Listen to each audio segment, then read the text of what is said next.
आशिषित शब्बात दिनको आराधना समय भएको छ। आज यो समयमा हामीहरूसँगै इन्साफको दिन भन्ने शीर्षकमा परमेश्वरको वचन अध्ययन गर्नेछौँ। इन्साफको दिन भन्ने शब्दलाई सामान्यतया अङ्ग्रेजीमा डुम्सडे भनेर अभिव्यक्त गरिन्छ। भिन्न परिप्रेक्ष्यबाट वर्णन गरिएको शब्दकोशमा हेर्ने हो भने यो दिनलाई भाग्य निर्धारण हुने दिन भनेर परिभाषित गरिएको छ। अन्तिम इन्साफको दिनलाई मानव जातिको भाग्य निर्धारण हुने दिन भन्न सकिन्छ। केही मानिसहरूले नरकको अनन्त आगोको दण्ड भोग्नेछन् भने केही मानिसहरूले चाहिँ परमेश्वरसँगै स्वर्गमा सदा सर्वदा राज्य गर्नेछन्।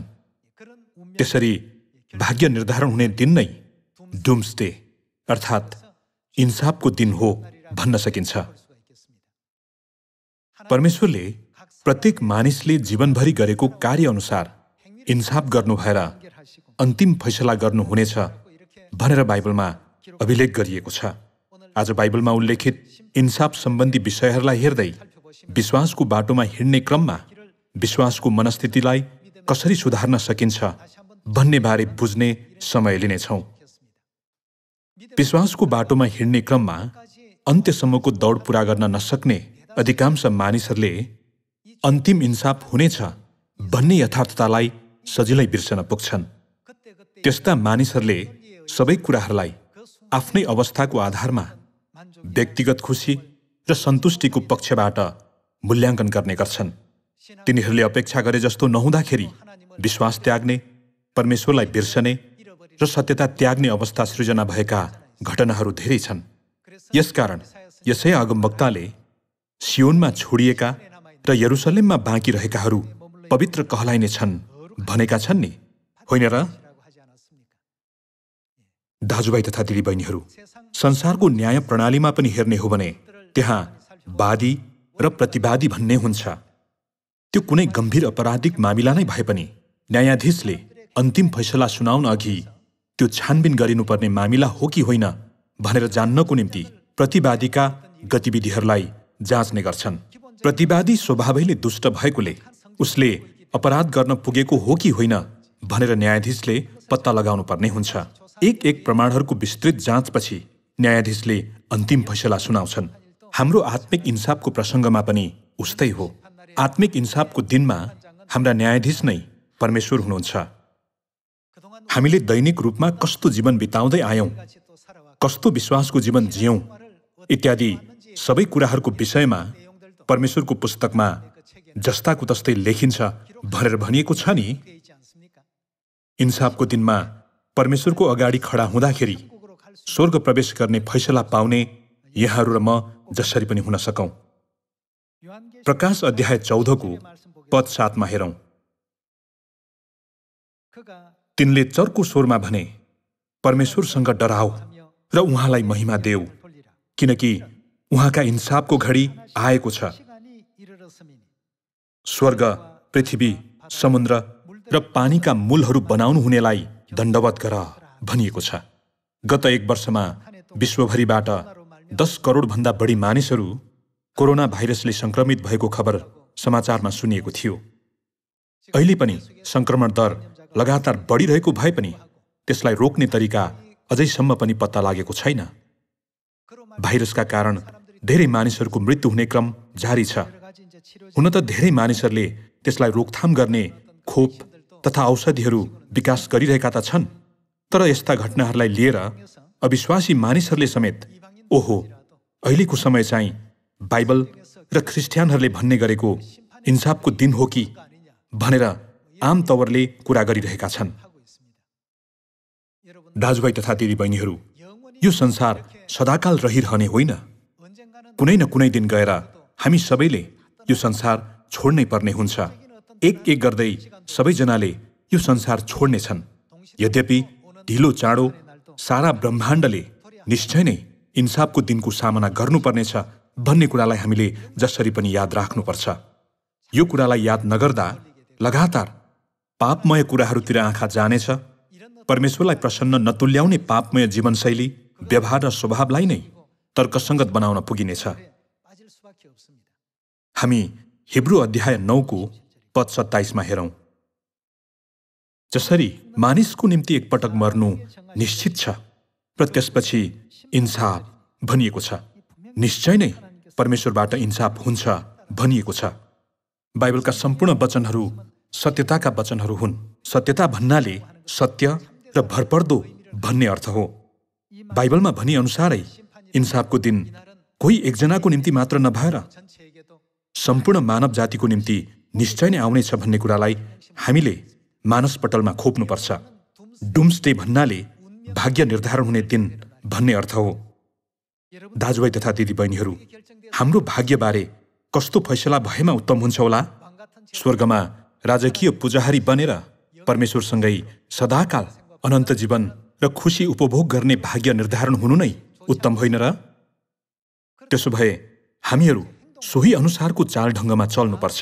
स्वर्ग जाने इच्छा चाहिँ गर्ने, तर काम चाहिँ स्वर्ग जाने खालको छैन भने इच्छा गरे अनुसारको प्रतिफल पाउन सकिन्छ होला त?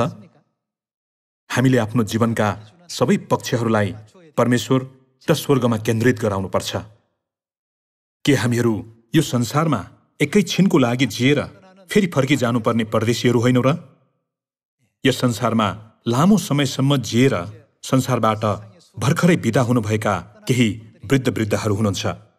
उहाँहरू जवान छँदा एकदमै फुर्तिलो हुनुहुन्थ्यो, तर परमेश्वरबाट एकपटक बोलावट पाएपछि अब उसो फर्की जानु पर्यो नि। कुनै तयारी नगरेको मानिसलाई परमेश्वरको बोलावट एक्कासी भएको लाग्नेछ। कुनै मानिसको मृत्यु भएपछि उसले निश्चय नै इन्साफको सामना गर्नेछ। त्यसबेला परमेश्वरले अगाल्नु भएर सान्त्वना दिनुभएको लाजरस जस्ता मानिसहरू हुनेछन् भने नरकमा फालिएर त्यसले आफ्नो औँलाको टुप्पा पानीमा चोपेर मेरो जिब्रोलाई शीतल पारिदियोस् भन्दै रोइ कराई गरेको धनी मानिस जस्ता मानिसहरू पनि हुनेछन्। अहिले यो प्रवचन सुन्ने क्रममा साँच्चै त्यस्तो दिन आउनेछ भनेर मनन गरे तापनि मण्डलीबाट बाहिर गएपछि सांसारिक कुराहरूमा फसेर मूर्ख कुराहरू गर्ने मानिसहरू पनि छन्। हाम्रो जीवनशैली यो पृथ्वीले मान्यता दिने किसिमको नभएर स्वर्गले मान्यता दिने किसिमको हुनुपर्छ नि, होइन र? किनभने यो संसार एकैछिनको लागि आएर फेरि छोड्नुपर्ने अस्थायी ठाउँ हो भनेर बाइबलमा अभिलेख गरिएको छ। हामीहरू सदाकाल जिउने ठाउँ नै स्वर्ग हो। परमेश्वरले हाम्रा विगतका पापहरू सबै क्षमा गरिदिनु हुनेछ वा सबै पापहरूको एक एक लेखा लिनुहुनेछ भन्ने कुरा अन्तिम फैसला हुने इन्साफको दिनमा निर्धारण गरिनेछ। त्यो दिन आएरै छाड्नेछ भनेर परमेश्वरले पहिल्यै भनिदिनु भएकोले त्यसको निम्ति हामीहरू तयार रहन आवश्यक छ। हामीहरू परमेश्वरको न्याय आसनको सामु खडा हुनको निम्ति सधैँ तयार रहनुपर्छ भनिएको छ। हामी रोमी अध्याय 14 हेरौं। अध्याय 14 को पद 10 तिमी किन आफ्नो भाइको इन्साफ गर्छौ अथवा तिमी आफ्नो भाइलाई किन तुच्छ ठान्छौ? किनभने हामी सबै परमेश्वरका न्याय आसनको सामने खडा हुनेछौँ भनिएको छ। जो कोही होस् सबैजना परमेश्वरको न्याय आसनको सामने खडा हुनेछन्। न्याय आसनको सामने खडा हुनु भन्नाले न्यायको निम्ति पर्खनु भन्ने अर्थ हो। पाप नगरेको मानिस न्याय आसनको सामने खडा हुँदैन। हामीहरू न्याय आसनको सामने त्यसरी खडा हुनुपर्ने भएको चाहिँ हामीहरू सबै पापी भएकोले हो। त्यो समयमा परमेश्वरले विगतका हाम्रा सबै पापहरूबाट हामीलाई मुक्त गरिदिन पनि सक्नुहुन्छ भने हाम्रा सबै कार्यहरूलाई हेर्नु भएर यसो पनि भन्न सक्नुहुन्छ, मैले तिमीलाई 60-70 वर्षको समय दिए तापनि न तिमी आफ्ना पापहरूबाट फर्कियौ न त तिमीले पश्चाताप नै गर्यौ। त्यो पापको निम्ति परमेश्वरले निश्चय नै अनन्त नरकको फैसला सुनाउनुहुनेछ भनेर भनिएको छ। पद 11 हेरौं। किनकि लेखिएको छ, प्रभु भन्नुहुन्छ, जस्तो म जीवित छु प्रत्येक घुँडा मेरो सामने टेकिनेछ र हरेक जिब्रोले परमेश्वरको प्रशंसा गर्नेछ। यसैले हामी हरेकले परमेश्वरलाई आफ्नो लेखा दिनेछौँ। यसै कारण हामी एउटाले अर्कालाई अब उसो इन्साफ नगरौँ, बरु आफ्नो भाइको बाटोमा ठेस लाग्ने कुरो अथवा बाधा पार्ने कुरो कहिल्यै नराख्ने अठोट गरौँ। म जान्दछु र प्रभु येशूमा मलाई निश्चय छ कि कुनै कुरा पनि आफैमा अशुद्ध हुँदैन, तर जसले त्यो अशुद्ध ठान्छ त्यसको निम्ति त्यो अशुद्धै हुन्छ। प्रेरित पावलले रोमको मण्डलीलाई पत्र पठाउँदाखेरि यसरी लेखे, हामी सबै निश्चय नै परमेश्वरका न्याय आसनको सामने खडा हुनेछौँ भन्ने कुरालाई कदापि नबिर्सनु। विश्वासको जीवनमा हामीले उक्त कुरालाई बिर्सियौँ भने त्यो क्षणदेखि सांसारिक कुराहरूमा सजिलै फसेर अन्ततः पाप गर्न पुग्नेछौँ। परमेश्वरको न्याय आसनको सामु खडा हुने दिन निश्चय नै आउनेछ। परमेश्वरले स्वर्गमा पाप गरेर यस पृथ्वीमा धपाइएका सबै मानव जातिलाई नयाँ करारको सुसमाचार सुनाएर पश्चाताप गर्ने मौका प्रदान गर्नुभएको छ।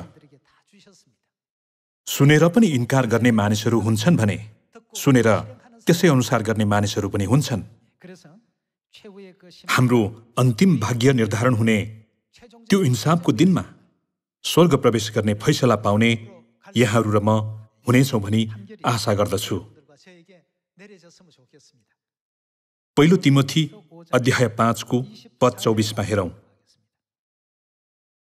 कुनै कुनै मानिसका पापहरू त सोझै इन्साफमा पुग्ने गरी प्रत्यक्ष हुन्छन्, तर अरू कतिका पापहरू पछि मात्र देखा पर्छन्। त्यसै गरी असल कामहरू त प्रत्यक्ष हुन्छन् र जो प्रत्यक्ष छैनन् ती पनि गुप्तमा रहन सक्दैनन् भनिएको छ। परमेश्वरको इन्साफको दिनमा सम्पूर्ण कुराबारे त्यसरी निर्णय हुनेछ। असल कामहरू र दुष्ट कामहरू प्रकट गरिनेछ। बाइबलको पहिलो तिमोथी अध्याय 5 मा र रोमीको पुस्तकमा पनि परमेश्वरको सामने खडा हुँदा हाम्रा कार्यहरू एउटा पनि नबिराइकन पूर्ण रूपमा प्रकट गरिनेछ भनेर हामीलाई बोध गराइएको छ। दोस्रो पत्रुस अध्याय 3 मा हेरौँ। दोस्रो पत्रुस अध्याय 3 को पद 6 मा त्यही पानीबाट त्यस समयको संसार जलप्रलयमा डुबेर नष्ट भयो, तर त्यही वचनले भक्तिहीन मानिसको के छ भनिएको छ? इन्साफ र विनाशका दिनसम्मको लागि अहिलेको आकाश र पृथ्वी आगोको निम्ति साँची राखिएका छन्। यस्तो वचन दिइएको छ। इन्साफको दिनमा सम्पूर्ण कुराहरू परमेश्वरको इच्छाभित्र सञ्चालन हुनेछ भन्ने अर्थ होइन र? परमेश्वरले इन्साफको दिनसम्मको लागि अहिले सम्पूर्ण कुराहरूलाई साँची राख्नु भएको छ भनिएको छ। बाइबलका यी अभिलेखहरूलाई हेर्दा सारा संसारको इन्साफ हुने दिन, प्रत्येक व्यक्तिको इन्साफ हुने दिन निश्चय नै आउनेछ भनी सोच्दछु। तब त्यो दिनमा परमेश्वरको अगाडि दाग र खोट रहित हुन सक्नलाई विश्वासभित्र सधैँ प्रयत्न गर्नको निम्ति म यहाँहरूलाई अनुरोध गर्दछु। मत्ती अध्याय 25 देखि लगातार हेरौँ। अध्याय 25 को पद 31 मा हेर्ने हो भने जब मानिसको पुत्र सारा स्वर्गदूतहरूसँग आफ्नो महिमामा आउनेछ, तब ऊ आफ्नो महिमामय सिंहासनमा बस्नेछ र उसको सामुन्ने सबै जातिहरू भेला हुनेछन्। र जसरी गोठालाले भेडा र बाख्रालाई छुट्याउँछ, त्यसरी नै उसले तिनीहरूलाई एउटालाई अर्काबाट अलग गर्नेछ। उसले भेडाहरूलाई आफ्नो दाहिनेपट्टि र बाख्राहरूलाई देब्रेपट्टि राख्नेछ। तब राजाले आफ्ना दाहिनेपट्टिकाहरूलाई भन्नेछ, आओ मेरा पिताका धन्यका हो, संसारको उत्पत्तिदेखि तिमीहरूका निम्ति तयार गरिएको राज्यलाई अधिकार गर। परमेश्वरले दाहिनेपट्टिकाहरूलाई यस्तो प्रतिज्ञा गर्नुभयो, संसारको उत्पत्तिदेखि तयार गरिएको राज्यलाई अर्थात् अनन्त स्वर्ग राज्यलाई अधिकार गर। तिमीहरूले पृथ्वीमा प्राप्त गर्न नसकेका सबै कुराहरू स्वर्ग राज्यमा मनले चाहे जति उपभोग गर, गर्न मन लागेका कार्यहरू सबै गर। परमेश्वरले दाहिनेपट्टिकाहरूका निम्ति यस्तो आशिषको वचन दिनुभयो। पद 35 मा हेरौँ। किनभने म भोकाएको थिएँ, तिमीहरूले मलाई खान दियौ, म तिर्खाएको थिएँ, तिमीहरूले मलाई पिउन दियौ, म परदेशी थिएँ, तिमीहरूले मलाई आश्रय दियौ, नाङ्गै थिएँ, तिमीहरूले मलाई वस्त्र लगाइदियौ, बिरामी थिएँ, तिमीहरू मलाई हेर्न आयौ, झ्यालखानमा थिएँ, तिमीहरू म कहाँ आयौ। तब धर्मीजनहरूले उनलाई जवाब दिनेछन्, हे प्रभु, कहिले हामीले तपाईँलाई भोकाउनु भएको देख्यौँ र खान दियौँ, अथवा तिर्खाउनु भएको देख्यौँ र पिउन दियौँ? कहिले हामीले तपाईँलाई परदेशी देख्यौँ र तपाईँलाई आश्रय दियौँ, अथवा नाङ्गो देख्यौँ र वस्त्र लगाइदियौँ? र कहिले हामीले तपाईँलाई बिरामी वा झ्यालखानमा देख्यौँ र तपाईँ कहाँ आयौँ? तब राजाले तिनीहरूलाई जवाब दिएर भन्नेछन्, साँच्चै म तिमीहरूलाई भन्दछु, तिमीहरूले यी मेरा भाइहरूमध्ये सबैभन्दा सानामा एकजनालाई जे जति गर्यौ, त्यो कसलाई गर्यौ त? त्यो तिमीहरूले मलाई नै गर्यौ। हामीले सियोनका दाजुभाइ दिदीबहिनीहरूप्रति गरेको व्यवहारको सन्दर्भमा परमेश्वरले हाम्रा गतिविधिहरूलाई उहाँको आँखाद्वारा मनमा सबै अभिलेख गर्नुहुन्छ। हाम्रा एउटा एउटा कार्य सबै इन्साफको दिनमा प्रकट हुने भएकोले यो कुरालाई हामीले कदापि हलुका रूपले लिनु हुँदैन। यो एकदमै महत्त्वपूर्ण कुरा हो। यो कुरालाई हामीहरू सधैँ हृदयको शिलापाटीमा गहिरो गरी खोपौँ। हामीले आफ्ना वरिपरिका दाजुभाइ दिदीबहिनीहरू र वरिपरिका सबै मानिसहरूप्रति पनि सधैँ त्यस्तो मनद्वारा व्यवहार गर्यौं भने हामीहरू संसारको नुन र ज्योति बन्न सक्नेछौँ नि। परमेश्वरको महिमा धेरै प्रकट गर्नेहरूलाई मान्यता दिनु भएर परमेश्वरले स्वर्ग राज्यमा अझ धेरै आशिष र इनामहरू दिनुहुनेछ नि, होइन र? पद 41 देखि लगातार हेरौं। त्यसपछि उनले देब्रेपट्टिका मानिसहरूलाई भन्नेछन्, श्रापित मानिस हो, मबाट दूर हो, र दियाबलस र त्यसका दूतहरूका लागि तयार गरिएको अनन्तको आगोमा जाऊ, किनभने म भोकाएको थिएँ, तिमीहरूले मलाई खान दिएनौ, तिर्खाएको थिएँ, तिमीहरूले मलाई पिउन दिएनौ, म परदेशी थिएँ, तिमीहरूले मलाई आश्रय दिएनौ, नाङ्गो थिएँ र तिमीहरूले मलाई वस्त्र लगाइदिएनौ, बिरामी र झ्यालखानमा थिए र तिमीहरू मलाई हेर्न आएनौ। तिनीहरूले पनि यसो भनेर जवाब दिनेछन्, प्रभु, कहिले हामीहरूले तपाईलाई भोकाएको वा तिर्खाएको देख्यौं, परदेशी वा नाङ्गो वा बिरामी देख्यौं वा झ्यालखानामा देख्यौं र तपाईको सेवा गरेनौ? तब उनले तिनीहरूलाई जवाब दिनेछन्, साँच्चै म तिमीहरूलाई भन्दछु, यी सबैभन्दा सानाहरू मध्ये एकजनालाई जे जति गरेनौ त्यो तिमीहरूले मेरो निम्ति गरेनौ। तब यिनीहरू अनन्त दण्डको भागी हुनेछन्, तर धर्मी जनहरू अनन्त जीवनमा प्रवेश गर्नेछन् भनिएको छ। दाजुभाइ तथा दिदीबहिनीहरू, हाम्रो भाग्य निर्धारण हुने दिन नजिक आइरहेको छ। हाम्रो भाग्य कसरी निर्धारण हुन्छ होला? त्यो कुरा हामीले प्रत्येक दिन गरेको कार्य र व्यवहार अनि लिएको विश्वासको मनस्थितिमा निर्भर हुन्छ। ती कुराहरू सबै जम्मा भएर कहिले मेटिने छैनन्। आज हामीले गरेको कार्य परमेश्वरको दृष्टिमा अनुग्रहात्मक छैन भने त्यो पनि जस्ताको तस्तै लेखिनेछ। यसकारण प्रत्येकको काम अनुसार प्रतिफल दिनेछु, इन्साफ गर्नेछु भनेर परमेश्वरले पहिले भन्नुभएको छ नि, होइन र? दाजुभाइ तथा दिदीबहिनीहरू, कृपया यो कुरालाई नबिर्सनुहोला। विश्वासको जीवनमा मलाई सबैभन्दा दुःख लाग्ने क्षण यतिखेर हो। परमेश्वरले इन्साफ गर्नुहुने विषयमा हजारौं वर्ष अघि नै अगमबाणी गरिदिनु भएको भए पनि उहाँका वचनहरूलाई व्यवस्था गर्दै उहाँको विरुद्धमा चल्ने मानिसहरू छन्। हामीहरू होशियार रहनुपर्छ। मत्ती अध्याय 25 को वचनमा येशूज्यू सारा स्वर्गदूतहरूसँग आफ्नो महिमामा आउनुहुनेछ अनि भेडाहरूलाई आफ्नो दाहिनेपट्टि र बाख्राहरूलाई देब्रेपट्टि राख्नुहुनेछ भनेर भनिएको छ। उहाँले दाहिनेपट्टिकाहरूलाई स्वर्गको आशिष दिनुहुनेछ अनि देब्रेपट्टिकाहरूलाई अनन्त आगोको दण्ड दिनुहुनेछ। हामीले यस पृथ्वीमा आफ्ना दाजुभाइ दिदीबहिनीहरू अनि छिमेकीहरूसँग जिउने क्रममा परमेश्वरका आज्ञा, विधि र नियमहरू मान्छौं कि मान्दैनौं भनेर परमेश्वरले लगातार हेरिरहनु भएको छ। अब्राहमलाई परमेश्वरले इसहाकलाई मोरियाको डाँडामा होमबलि गर भन्नुहुँदा उहाँले लगातार तिनको विश्वास हेर्नुभयो। अन्त्यमा अब्राहमले अलिकति पनि गुनासो नगरी परमेश्वरको इच्छालाई जस्ताको तस्तै पछ्याएको देख्नु भएर परमेश्वरले इसहाकलाई बचाउनुभयो अनि अब्राहमलाई अझ ठूलो आशिष दिनुभयो नि, होइन र? वर्तमान समयका हामीहरू प्रत्येकले विभिन्न अवस्थाहरूको सामना गर्नुपर्ने हुन्छ। हामीले जस्तो सुकै अवस्थाहरूको सामना गर्नु परे पनि नरक जाने बाटोलाई कदापि रोज्नु हुँदैन। जे जस्तो आइपरे तापनि यति सानो त ठिकै छ भनेर सोच्नु हुँदैन। बरु यो अवस्थामा मलाई स्वर्ग डोर्याउने बाटो कुन होला भनेर आफैलाई सोध्नुपर्छ। त्यो बाटो रोज्न सक्ने यहाँहरू र म जसरी पनि हुनुपर्छ। उपदेशक अध्याय 3 को पद 15 मा सँगै हेरौं। जे छ त्यो अघिदेखि नै थियो, जे हुनेछ त्यो पहिलेदेखि थियो। परमेश्वरले भूतकालमा भएका कुराहरूको हर हिसाब लिनुहुन्छ अनि मैले सूर्यमुनि अर्कै कुरा पनि देखेँ। न्यायको सट्टामा खराबी पो रहेछ, धार्मिकताको सट्टामा खराबी पो रहेछ। पद 17 मा मैले आफ्नो मनमा विचार गरेँ, परमेश्वरले धर्मी र दुष्ट दुवैलाई न्यायमा ल्याउनुहुनेछ, किनकि हरेक कार्यको समय हुनेछ र हरेक कामको समय हुनेछ भनिएको छ। परमेश्वरले धर्मी र दुष्ट दुवैलाई न्यायमा ल्याउनुहुनेछ भनेर भनिएको छ। धर्मीले धर्मी भए अनुसारै व्यवहार गर्छ भने दुष्टले दुष्ट भए अनुसारै व्यवहार गर्छ। दिन प्रतिदिन जम्मा हुने हाम्रा सबै कामहरू इन्साफको दिनमा परमेश्वरले प्रयोग गर्नुहुने प्रमाण बन्नेछ। हामीहरू स्वर्गमा पहिल्यै पाप गरी यस पृथ्वीमा धपाइएर मृत्यु भोग्नु बाहेक अर्को विकल्प नभएका आत्माहरू होइनौ र? यदि हामीलाई उतिखेरै नरकमा पठाइएको थियो भने पनि बोल्ने ठाउँ थिएन। परमेश्वरले हाम्रो जीवनभरि हामीलाई पश्चाताप गर्ने मौका दिनुभएको भए पनि यो मौकालाई लगातार गुमाउने मानिसहरू पनि छन्। हामीले यो मौकालाई कदापि गुमाउनु हुँदैन। प्रकाश अध्याय 20 को पद 11 देखि लगातार हेरौं। तब मैले एउटा ठूलो सेतो सिंहासन र त्यसमाथि विराजमान हुनुहुनेलाई देखेँ। उहाँको सामुन्नेबाट पृथ्वी र आकाश भागेर गए र तिनीहरूका निम्ति कतै ठाउँ पाइएन।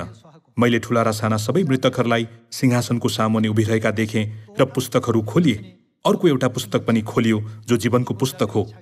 ती पुस्तकहरूमा लेखिएका कुरा मुताबिक तिनीहरूका काम अनुसार मृतकहरूको इन्साफ भयो। यहाँ पनि इन्साफ भयो भनेर लेखिएको छ। के अनुसार इन्साफ भयो त भन्दा पुस्तकहरूमा लेखिएका काम अनुसार इन्साफ भयो। समुद्रले त्यसमा भएका मृतकहरू दिइहाल्यो अनि मृत्यु र पातालले पनि तिनीहरूमा भएका मृतकहरू दिइहाले। तिनीहरू प्रत्येकको आफ्ना काम अनुसार इन्साफ भयो भनिएको छ। आफ्ना काम अनुसार। दाजुभाइ तथा दिदीबहिनीहरू, हामीहरू आजको यो क्षणदेखि भए पनि कृपया तुरुन्तै परिवर्तन होऊ। महसुस भएको क्षणदेखि नै परिवर्तन भइहाल्नु सबैभन्दा उत्तम हो। तिनीहरू प्रत्येकको आफ्ना काम अनुसार इन्साफ भयो। मृत्यु र पाताल अग्निकुण्डमा फालिए। यो अग्निकुण्ड दोस्रो मृत्यु हो, जसको नाउँ जीवनको पुस्तकमा लेखिएको भेट्टाइएन, त्यो अग्निकुण्डमा फालियो भनिएको छ। इन्साफको दिनलाई सोचौं। मानव जाति सदाकाल पीडा भोग्ने ठाउँमा जानु बाहेक अर्को विकल्प नभएका त्यस्ता अस्तित्व थिए। जस्तो लेखिएको छ, धर्मी कोही छैन, एकजना पनि छैन। हामीहरू सबै अग्निकुण्डमा फालिनु बाहेक उपाय नभएका त्यस्ता पापीहरू थियौं। तर परमेश्वरले हामीलाई अझ एउटा मौका दिनुभयो। परमेश्वरले मौकाको ढोका फेरि एकपटक खोलिदिनु भए तापनि हामीहरू विगतको उही भ्रष्ट सोचाइ लिएर जिरह्यौं भने अनन्त नरकमा जानु बाहेक अर्को विकल्प हुने छैन। मानिस भएकोले यस्ता कार्यहरू गर्नु स्वाभाविक होइन र यस्तो पाप त जोबाट पनि हुन सक्छ। यसरी आफ्ना कार्यहरूलाई तर्कसङ्गत र जायज बनाउन खोज्नु हुँदैन। स्वर्गमा पहिल्यै पाप गरी यस पृथ्वीमा धपाइएर मृत्यु भोग्नु बाहेक अर्को उपाय नभएका मानव जातिलाई परमेश्वरले अझ एउटा मौका दिनुभएको छ। त्यो मौका गुमाइयो भने फेरि कहिल्यै पनि प्राप्त हुन सक्ने छैन। तसर्थ नयाँ करारको सत्यता पाएर पनि हामीहरू परमेश्वरको इच्छा विपरीतको बाटोतिर बराल्यौं भने अब उसो पाप पश्चाताप र प्रायश्चितको निम्ति अरू कुनै बलिदान रहँदैन भनेर बाइबलमा भनेको छ नि। हामी हिब्रू अध्याय 10 को पद 26 मा सँगै हेरौं। किनकि यदि सत्यताको ज्ञान पाएर पनि हामीले जानी जानी पाप गर्यौं भने पापको निम्ति अब उसो अरू कुनै बलिदान रहँदैन। पाप प्रायश्चित गर्न सकिने बाटो रहँदैन। यदि हामीहरू आफूमा पाप छैन भनेर दाबी गर्छौं भने परमेश्वरलाई झुटा तुल्याउन पुग्छौं भनेर पहिलो यूहन्नाको पुस्तकमा स्पष्टसित वर्णन गरिएको छ। हामीहरू स्वर्गमा पहिल्यै पाप गरेर यस पृथ्वीमा धपाइएका हुनाले अहिले यस पृथ्वीमा जिउने हाम्रो सबै समयलाई हामीले पश्चातापमा मात्र केन्द्रित गराउनुपर्छ। यो पृथ्वी को असल छ, को खराब छ भनेर एक अर्कालाई तुलना गर्दै मूल्याङ्कन गर्ने ठाउँ होइन, केवल पश्चाताप गर्ने ठाउँ हो। त्यही भएर परमेश्वरले हामीलाई नम्र हो, एक अर्काको सेवा गर भनेर भन्ने गर्नुहुन्छ नि, होइन र? उहाँले किन त्यसो गर्न सिकाउनुहुन्छ? कसै कसैले हामीहरू परमेश्वरका सन्तान हौं भने त हामीहरू अझ उच्च हुनुपर्छ, अरूभन्दा अझ उत्तम र श्रेष्ठ हुनुपर्छ भनेर सोच्नुहुन्छ होला। यद्यपि हामीले परमेश्वरको सत्यता पाएको समयदेखि नै परमेश्वरले हामीलाई अरूभन्दा अझ होचिएर अरूको सेवा गर्ने ठाउँतिर मार्गदर्शन गरिरहनु भएको छ। त्यो चाहिँ अहङ्कारी वा छली मानिसहरू उक्त ठाउँमा जान सक्दैनन् भन्ने कुरा हामीलाई एक एक गरी बुझाउनको निम्ति हो। दाजुभाइ तथा दिदीबहिनीहरू, यो नै परमेश्वरले हामीलाई सिकाउनु भएको सत्यताको बाटो हो। यसकारण नयाँ करारभित्र एक अर्कासँग होचिनु, अहङ्कारी मन नलिनु भनिएको छ। हिब्रू अध्याय 10 को पद 26 मा फेरि हेरौं। किनकि यदि सत्यताको ज्ञान पाएर पनि हामीले जानी जानी पाप गर्यौं भने पापको निम्ति अब उसो अरू कुनै बलिदान रहँदैन। तर के मात्र रहनेछ? इन्साफको डरलाग्दो प्रतीक्षा मात्र रहनेछ। अब उसो परमेश्वरको इन्साफ र दण्ड मात्र रहनेछ। अब उसो आशा, खुसी वा अपेक्षा भन्ने कुरा नै रहने छैन। संसारका मानिसहरू यी कुराहरू बिर्सेर जिउँछन्। तिनीहरू ती कुराहरूलाई बिर्सेर जिउने भएकाले आफूलाई अरूभन्दा उच्च व्यक्तिको रूपमा आदर गरिएको चाहन्छन्। उच्च हुन खोज्ने मानिस चाहिँ आफू स्वर्गबाट यस पृथ्वीमा किन आएको हो भन्ने कुरा समेत थाहा नभएको मानिस हो। तिनीहरू नयाँ करारको सत्यता पाउन योग्यका हुँदैनन् भन्ने कुरा हो। तर इन्साफको डरलाग्दो प्रतीक्षा र विरोधीहरूलाई भस्म गर्ने क्रोधको अग्नि मात्र रहनेछ। मूसाको व्यवस्थालाई उल्लङ्घन गर्ने मानिस 2 वा 3 साक्षीहरूका गवाहीमा दयाबिना मर्नुपर्छ। तिमीहरू आफै विचार गर, परमेश्वरका पुत्रलाई खुट्टामुनि कुल्चने, आफूलाई पवित्र तुल्याएको करारको रगतलाई अपवित्र बनाउने र अनुग्रहका आत्मालाई अपमान गर्ने चाहिँ झन् कति बढी कडा दण्डको योग्य ठहरिनेछ।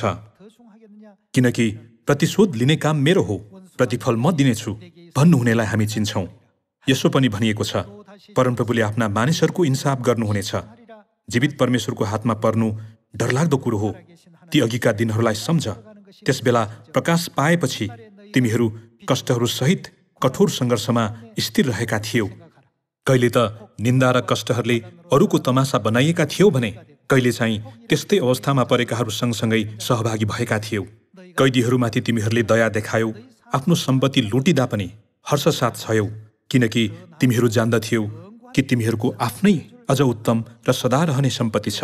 त्यसकारण आफ्नो यो भरोसा नत्याग जसमा ठूलो इनामको प्रतिफल छ।